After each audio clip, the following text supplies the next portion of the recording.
I'm going to be examining the feminist perspective of A Handmaid's Tale. So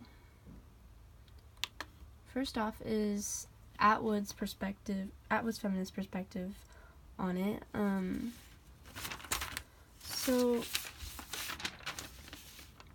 Atwood is known for her feminist views. She portrays it through her characters by not flat out saying her views, but having the characters themselves asking the questions to society.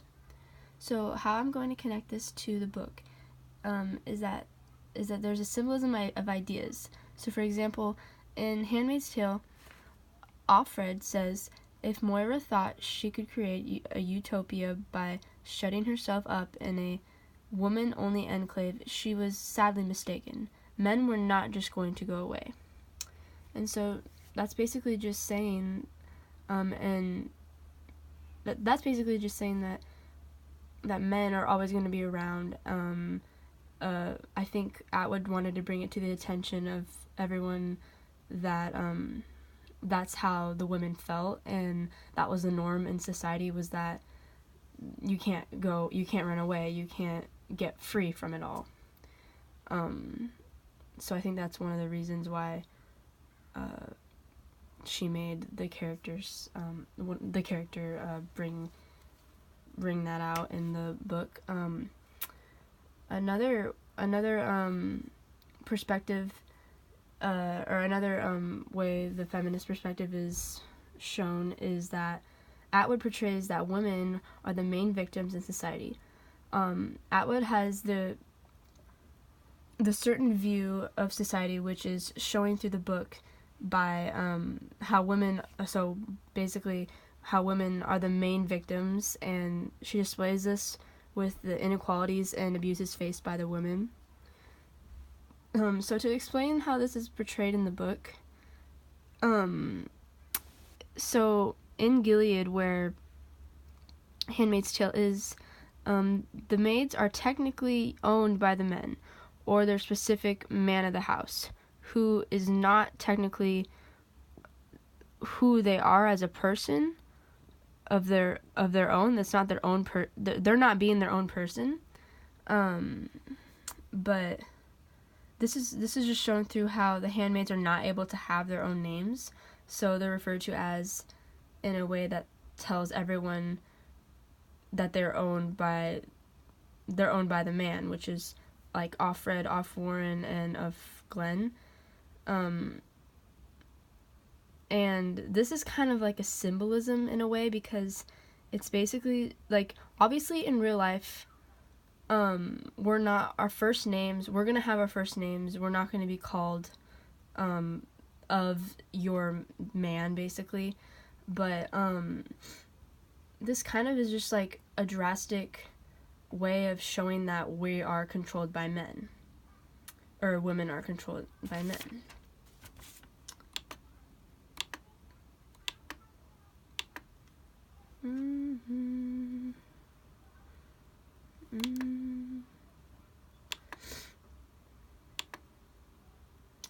And next up, I'm going to talk about another idea from the feminist perspective, which is that men do not want a woman to have her own personal views or create their own image. And with that, they definitely do not want them to be rebellious. The idea is that men want to keep women in their own little bubble and not stray from it.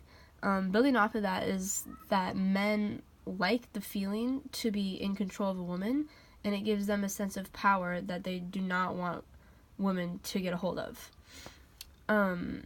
So an example of that in the book is that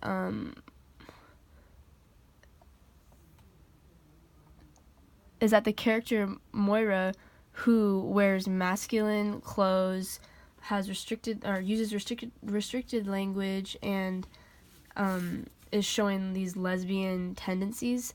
And this description of her is very scary for a man in the book, because that is not what they expect from a woman, and in this case is unacceptable. And that is why men shut her up in a woman-only enclave and the men run it for their own enjoyment. Another idea is that the women who are in charge of their own lives, and along with that includes having a job and having access to be able to do things for themselves, is the idea that this can be taken away from the woman in society. So that is shown in the book. This can be taken away because an example would be that is when Offred was fired from her job, and even all of the other female workers were also fired, and along with that she was stripped of her ability for her to have a bank account, and it's supposed to be handed over to the men to take care of, and that is just showing how men are taking over and men are just not wanting a woman to have her own life, basically.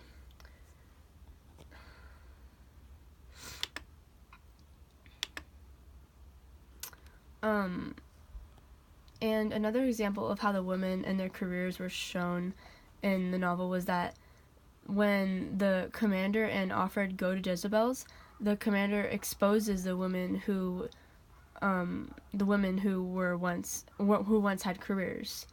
And from the book, he says, the quote is, "That one was a lawyer and that one was in business, no longer." That's in chapter 37. And so that's just basically, he's just exposing what they used to be, what these women used to be, and it's basically just their former selves, like who they were, but they are being stripped of all of this, of what makes them them and what makes them try to be their own person and not be controlled in society. And that's just kind of like a really good a really good difference between how they were before and how this place that they are in now in Gilead is just totally different and is controlling them. And lastly, another idea is that frames the feminist background of Atwood is that for women it may be different for them to have freedom and choices to do as they want, especially if it has to do with the choice to abort or not. Just examples: a choice to abort or just not being a sexual target in general. So, yep. That is my presentation, and it is done. So, thank you.